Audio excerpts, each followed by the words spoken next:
ক নম্বর প্রশ্ন আছে 5 ঢাল বিশিষ্ট এবং ডি বিন্দুগামী সরলরেখার সমীকরণ নির্ণয় করো। আমাদের একটা সূত্র মনে রাখতে হবে, যদি x1, y1 বিন্দুগামী হয় এবং m ঢাল হয়, তাহলে সরলরেখার সমীকরণ y মাইনাস y1 সমান m into x minus x1। তাহলে আমরা সরাসরি লিখবো 5 ঢাল বিশিষ্ট এবং ডি আমরা বিন্দুটা দিতে পারি 2, -1 বিন্দুগামী সরলরেখার সমীকরণ। তাহলে y মাইনাস y1, তাহলে y প্লাস 1 সমান m বলতে 5 x মাইনাস x1 2, বা y প্লাস 1 সমান 5x মাইনাস 10। তাহলে 5x মাইনাস y মাইনাস 11 সমান 0। এটা আনসার। ক নম্বর প্রশ্নে আছে D2 এর দৈর্ঘ্য নির্ণয় করো। উদ্দীপকে বলে দিছে EF রেখাটি y অক্ষকে কিউ বিন্দুতে ছেদ করে। আমরা একটু ফিগার দিয়ে বোঝার চেষ্টা করি। EF এর মান দেওয়া আছে -4 2, তাহলে -4 2 ধরলাম এই জায়গাটা একটা বিন্দু E -4, 2, F এর মান 2, 5, x এর দিকে যাবে 2, y এর দিকে যাবে 5, ধরলাম এরকম কোন একটা বিন্দু হবে 2, 5। এটা হচ্ছে EF রেখা। EF রেখা y অক্ষকে একটা বিন্দুতে ছেদ করছে। আমাদের একটা জিনিস মাথায় রাখতে হবে, y অক্ষকে ছেদ করা তার মানে এখানে x সমান 0। y অক্ষকে যদি ছেদ করে তাহলে সেখানে x এর মান 0। আমাদের বের করতে হবে DQ এর দৈর্ঘ্য।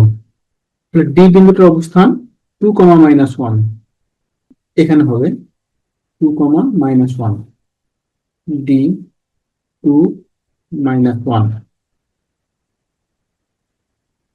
তাহলে প্রথম কাজ হচ্ছে আমাদের কিউ বিন্দুর স্থানাঙ্ক বের করা। ডিকিউ এর দৈর্ঘ্য নির্ণয় করার জন্য আমাদের প্রথম কাজ হবে কিউ বিন্দুর স্থানাঙ্ক নির্ণয় করা। আমরা কিউ বিন্দুর স্থানাঙ্ক একটা পেয়ে গেছি, সেটা হবে x সমান 0। y এর মানটা দরকার।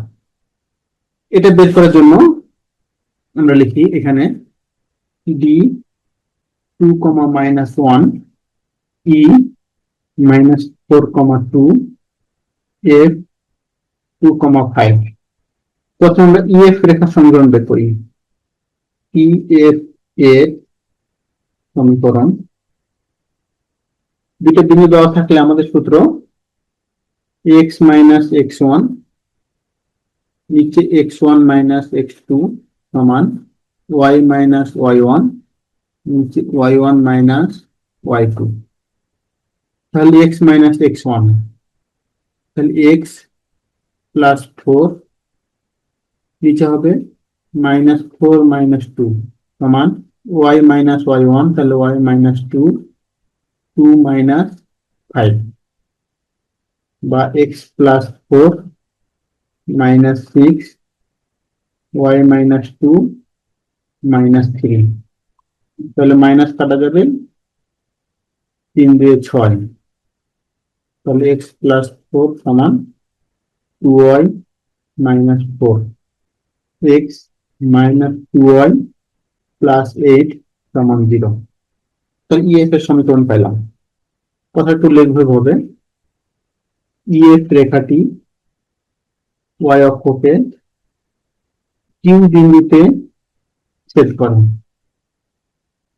অতএব কিউ বিন্দুর ভুজ x সমান 0।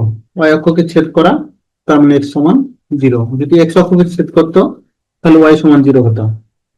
এখন লিখি x সমান 0 বসিয়ে পাই, x সমান 0 বসালে থাকে 0 মাইনাস 2y প্লাস 8 সমান 0, বা y সমান তাহলে হয় 4। তাহলে y এর মান পেয়ে গেলাম 4। উপরের অংশটা একটু মুছে দিই।